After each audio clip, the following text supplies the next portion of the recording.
जनाब शामी साहब 2025 में यही सरकार यही कंपनी आपको चलती दिखाई देती है और क्या 25 में खान साहब भी बाहर आते दिखाई दे रहे हैं आपको?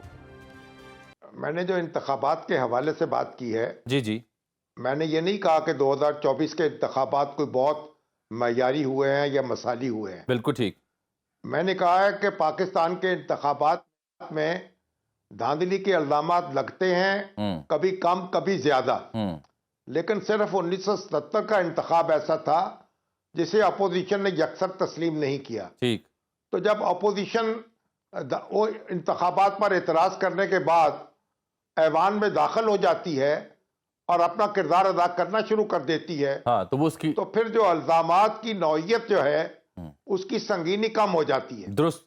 ये बात मद्देनजर रखनी चाहिए। बिल्कुल ठीक। कि जो भी इलेक्शन में हिस्सा लेने वाले थे उन्होंने उस प्रोसेस को तस्लीम कर लिया, उन ऐवानों में आके बैठ गए, तो अब उसी तरीके से हम अपना कारोबार मुमलकत है उसको आगे बढ़ा रहे हैं। ठीक है। जहां तक मेरे दो सवाल जी ताजा सवाल का ताल्लुक है, जी देखिए ये जो हुकूमत इस वक्त है 2025 में कोई खतरा तो मुझे नजर नहीं आ रहा है इसके लिए कि ये यकदम गिर जाए। ठीक। या कोई ऐसा कोई इसको धक्का दे दिया जाए। मईशत जो है वो बेहतर हुई है और खुद खान साहब ने भी एतराफ किया है इन्होंने मुल्क को दिवालिया होने से बचा लिया है और जो मईशत के अशारिये बेहतर हुए हैं, महंगाई की शरह कम हुई है, करंट अकाउंट का डेफिसिट कम हुआ है, तो एक थोड़ा सा सुकून मिला है।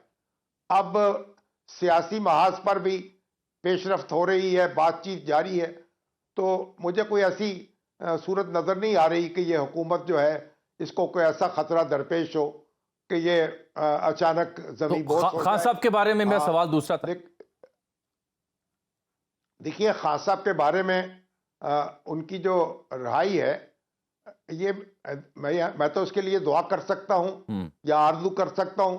मेरी ख्वाहिश ये है कि खान साहब रहा हों और एक सियासी लीडर के तौर पर अपना किरदार अदा करें और पाकिस्तान की सियासत में ठीक है यानी क्या देर लगती है, यानी किसी वक्त कोई फैसला भी हो सकता है। एग्जैक्टली। ये तो सिर्फ पाकिस्तानी सियासत मुमकिनात का खेल नहीं है, ये नामुमकिनात का। बिल्कुल ऐसा ही। मैं बाकी मेहमानों से मुख्तसर सवाल पूछ लूं।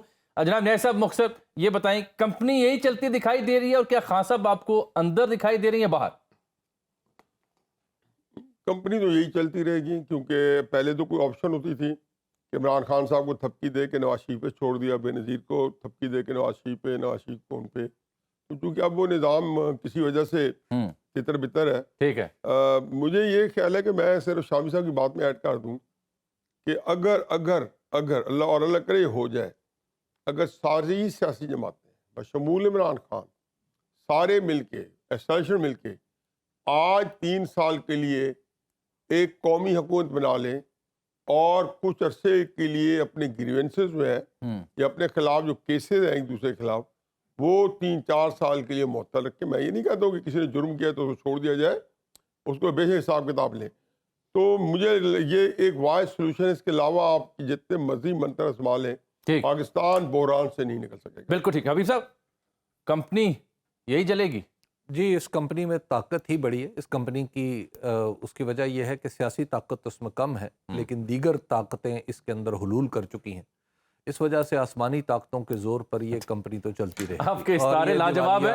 और खान साहब को कहाँ देख रहे हैं आप?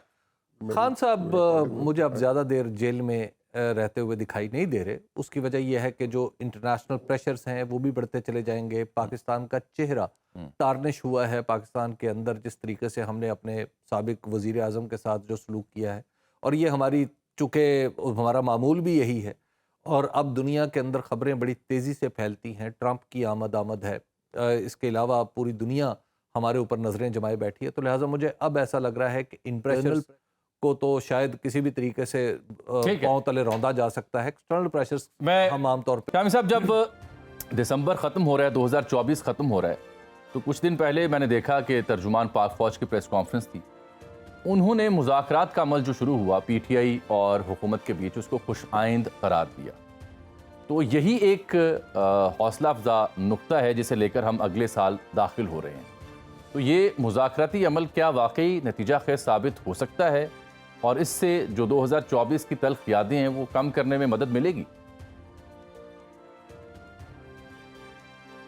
دیکھیں، یہ جو سال گزر رہا ہے یا گزر چکا ہے، اس میں جو پاکستانی سیاست ہے اس کے اندر محاذ آرائی تو نقطۂ عروج پہ رہی ہے۔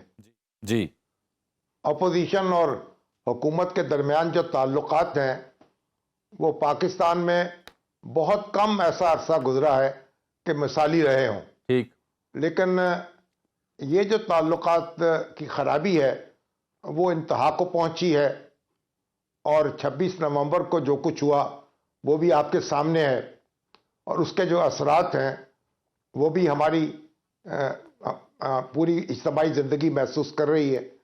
لیکن اس سب کے باوجود جو اچھی خبر آئی کہ حکومت اور اپوزیشن کے درمیان ایک بات چیت کا سلسلہ شروع ہو گیا، جی ہاں، اور اب یہ جو سلسلہ ہے یہ کہاں رکے گا اور اس کا نتیجہ کیا نکلے گا اس بارے میں ہم کچھ کہہ نہیں سکتے، لیکن جو ماحول تھا اور جو فریقین ایک دوسرے سے جتنا دور تھے اور بات چیت نہ کرنے پر جس قدر اصرار کر رہے تھے، اور خان صاحب تو بار بار کہتے تھے کہ وہ موجودہ حکومت جو ہے اس سے بات کریں گے نہیں، اسٹیبلشمنٹ سے بات کریں گے، اور حکومت جو تھی وہ بھی کوئی خان صاحب کی طرف کوئی امید بھری نظروں سے نہیں دیکھتی تھی۔ اس ماحول میں جو بات چیت شروع ہوئی ہے اور جس کی پہل پی ٹی آئی کی طرف سے ہوئی ہے جی ہاں، کہ انہوں نے، خان صاحب نے پہلے ایک مذاکراتی کمیٹی قائم کی ہے یا مذاکراتی ٹیم قائم کی ہے، اور اس کے جواب میں پھر حکومت کو بھی ایک ٹیم تشکیل دینا پڑی ہے، تو اس سے ایک امید کی کرن پھوٹی ہے، اور جو یہ سال رخصت ہو رہا ہے تو ایک امید دے کے جا رہا ہے کہ اپوزیشن اور حکومت کے درمیان کوئی اتفاق ہو سکتا ہے، کوئی پاکستان کا جمہوری عمل ہموار ہو سکتا ہے، اور ایک دوسرے سے جو شکایات ہیں وہ دور ہو سکتی ہیں۔ تو یہ امید کی جو کرن ہے اس کے ساتھ ہم نئے سال کا استقبال کر رہے ہیں، اور ہماری دعا ہے کہ یہ کرن جو ہے بہت جلد بجھنے نہ پائے بلکہ اس سے اجالا ہو، اور ہم اپنے معاملات کو درست کرنے کے لیے کوئی صحیح سمت میں قدم اٹھا سکیں یا بڑھا سکیں۔ ٹھیک، نہیں صاحب، آپ کے لیے تو یہ سال ذاتی طور پر انتہائی تکلیف کا باعث ہے، لیکن جب مذاکرات شروع ہوتے ہیں، اس کا دوسرا راؤنڈ بھی ہونے والا ہے، تو آپ کو ذاتی اعتبار سے یا بحیثیت مجموعی کوئی امید نظر آتی ہے 2024-25؟ شکریہ جاوید صاحب۔ میرے لیے تو خیر جو ذاتی طور پہ جس اینگل سے آپ کہہ رہے ہیں بالکل درست فرمایا ہے، لیکن ایک تو